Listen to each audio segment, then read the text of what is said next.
आज मैं आपके सामने कल मैंने तटीय प्रदेश पढ़ाया था, समुद्र तटीय और तटीय भागों के बारे में। तो ये तटीय भाग किसका भाग है ये दिखाना है आज मेरे को आपको। फिर आगे कौन कौन सा पार्ट और पढ़ना है। तो पहली बात है भारत का भौतिक रूप से भौगोलिक भूभाग को 6 भागों में बांटा गया है। कितने भागों में? 6 भागों में बांटा गया है। तो पहला भाग है उत्तर का पर्वतीय प्रदेश। दूसरा भाग है उत्तर का मैदान। तीसरा है प्रायद्वीपीय पठार। चौथा है मरुस्थलीय प्रदेश।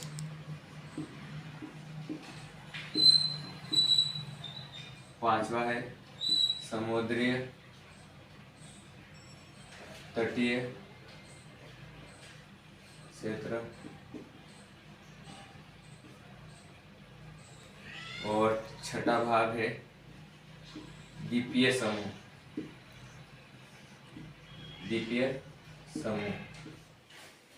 पहले भाग में यह कहा जाता है कि उत्तर भारत में पूरे पर्वत, उत्तर के जैसे जितने भी पर्वत है, हिमालय है, काराकोरम है, लद्दाख है, जास्कर है, ये पर्वत आएंगे। और उत्तर का मैदान जो लखनऊ हो गया है, ये तो उत्तर प्रदेश के क्षेत्र में जो मैदान है उनको देखना है। फिर प्रायद्वीपीय पठार जैसे नागपुर, छोटा नागपुर का पठार हो गया है, और मालवा का पठार हो गया है, इसमें यह आएगा। फिर मरुस्थलीय प्रदेश राजस्थानी क्षेत्र में आएगा। समुद्री क्षेत्र जब हम तटीय क्षेत्र पढ़ रहे हैं इसी भाग का पार्ट है, क्योंकि मैंने छोटे छोटे पहले भाग ले रहा हूँ, फिर उसके बड़े बाद अपन बड़े बड़े भाग लेंगे। जैसे उत्तर का पर्वतीय प्रदेश लेंगे, उत्तर का मैदान लेंगे, प्रायद्वीपीय पठार लेंगे, फिर बाद में अपन द्वीपीय समूह ले लेंगे। तो पहले हम छोटा भाग ले रहे थे, अभी चल रहा है हमारा समुद्री तटीय क्षेत्र, और इसके बाद हम प्रायद्वीपीय समूह पढ़ेंगे क्योंकि छोटे छोटे भाग लेते, उसके बाद बड़ा टॉपिक लेंगे। तो देखिए अब हम समुद्र तटीय क्षेत्र में 2-3 और पार्ट बचे हैं, उसके बारे में समझते हैं। देखते हैं हम अब तटीय प्रदेश के बारे में पढ़ रहे हैं। कल हम समुद्री क्षेत्र पढ़ा था, समुद्री तटीय क्षेत्र पढ़ा था। आज हम प्रमुख तट देखते हैं। तो प्रमुख तट 2 है। पहला है पश्चिमी तट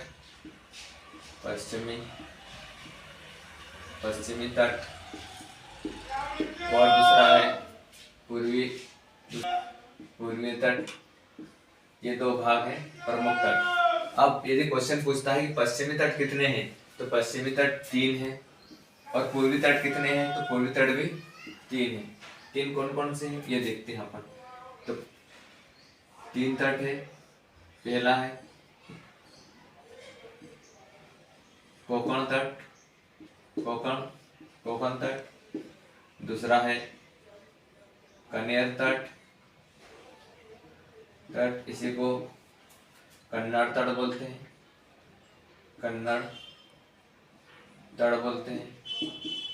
तीसरा है मालाबार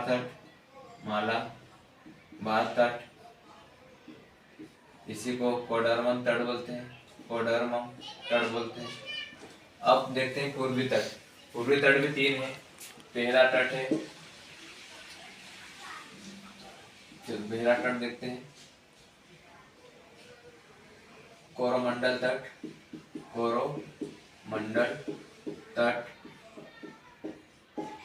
और दूसरा है गोलकुंडा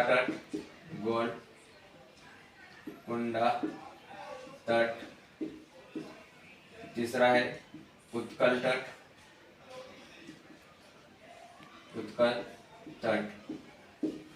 ये है पश्चिमी तट और पूर्वी तट। अब ये कोकण तट, कनेर तट या कन्नड़ तट या मालाबार या कोडरमन तट कहाँ है, ये हम नक्शे के द्वारा अपन समझते हैं। चलो देखिए आगे अपन देखते हैं कैसे है, कहाँ पे है, और कौन कौन राज्यों को टच करते हैं और कहाँ स्थित है। हाँ तो साथियों देखते हैं अपन नक्शे के माध्यम से तटों के बारे में। तो कोंकण तट पहला है, कोंकण तट। ठीक है, ये है गुजरात या फिर स्थान पीछे दमन से चालू हो जाता है, ये महाराष्ट्र से होते हुए गोवा तक का एरिया है। जो तट गुजरात से लेके गोवा तक के तट है उसको बोलते हैं कोंकण तट। कौन सा है? कोंकण तट। फिर गोवा से मंगलुरु तक जो कर्नाटक में पड़ता है, कहाँ तक? मंगलुरु। तो वहाँ के तट को, गोवा से मंगलुरु तक के तट के जो कर्नाटक में पड़ता है उस तट को कन्नड़ तट बोलते हैं। क्या बोलते हैं? कन्नड़ तट, या इसी को कनेर तट बोलते हैं। ठीक है, अब कर्नाटक के मंगलुरु से स्थान से केरल के कोची तक, केरल के तटीय क्षेत्र को बोलते हैं मालाबार। कौन सा बोलते हैं? मालाबार तट।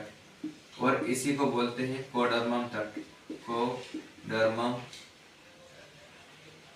कोडरमम तट। कभी कभी पूछ लेता है एग्जामों में कि केरल के तटीय क्षेत्रों को क्या बोलते हैं, तो केरल के तटीय क्षेत्रों को बोलते हैं मालाबार तट क्षेत्र बोलते हैं। और उसी को दूसरा नाम क्या है? तो कोडरमम तट है। कभी पूछ लेता है गोवा और मंगलुरु के बीच में कौन सा तट पड़ता है, तो कन्नड़ तट बोलता है, या कनेरा तट बोलते हैं। और कभी गुजरात और गोवा के बीच में कौन सा तट पड़ता है? कितने राज्य हैं? तो 3 राज्य हैं, गुजरात आता है, महाराष्ट्र आ जाता है, गोवा आ जाता है।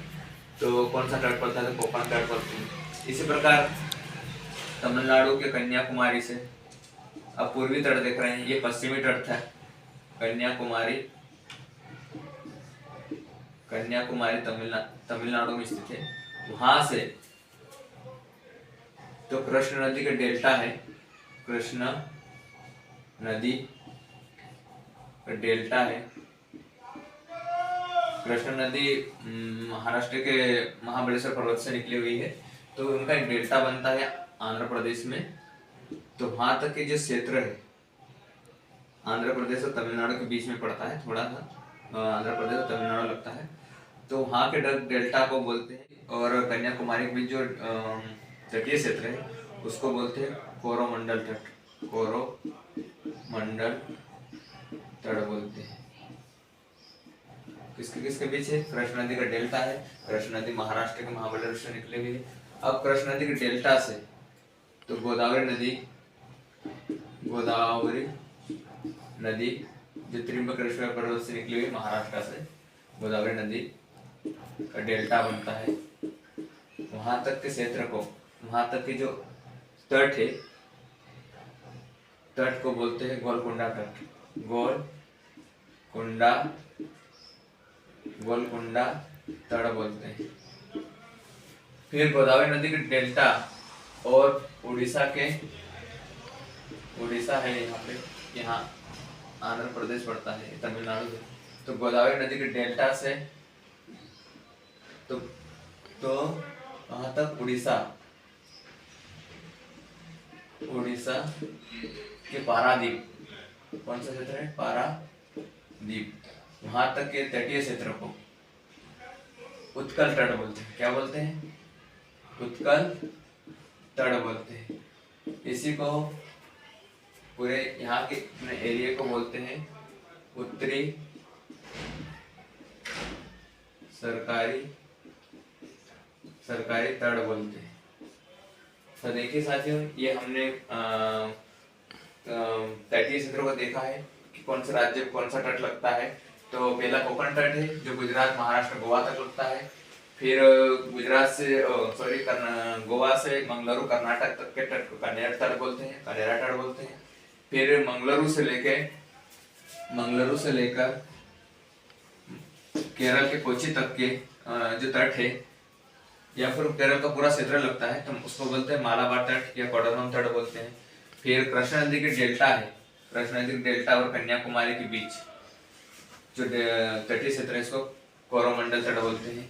फिर कृष्ण नदी और गोदावरी नदी के क्षेत्र जो डेल्टा है, मतलब ये जो तट है उसको गोलकुंडा तट बोलते हैं। और फिर गोदावरी नदी के जो और उड़ीसा के पारादीप की जो तटीय क्षेत्र को बोलते हैं उत्कल तट, और उसी को उत्तरी सरकारी तट बोलते हैं। अब देखते हैं, कोई कभी कभी क्वेश्चन पूछता है कि जो पश्चिमी तट है वो किसका उदाहरण है। तो ये देखते हैं कि मालाबार के जो पश्चिमी भाग में जो जल स्थित होता है, कहाँ पे, मालाबार के पश्चिमी वर्ती भाग में जो जल होता है उसको बोलते हैं वाटर ब्लॉक, या फिर उसी को बोलते हैं कयाल।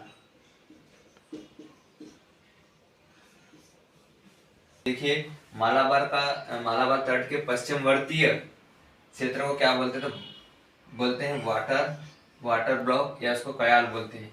इसी प्रकार एक क्वेश्चन पूछा गया था कि पश्चिमी तट है किसका उदाहरण है, तो स्कार्पमेंट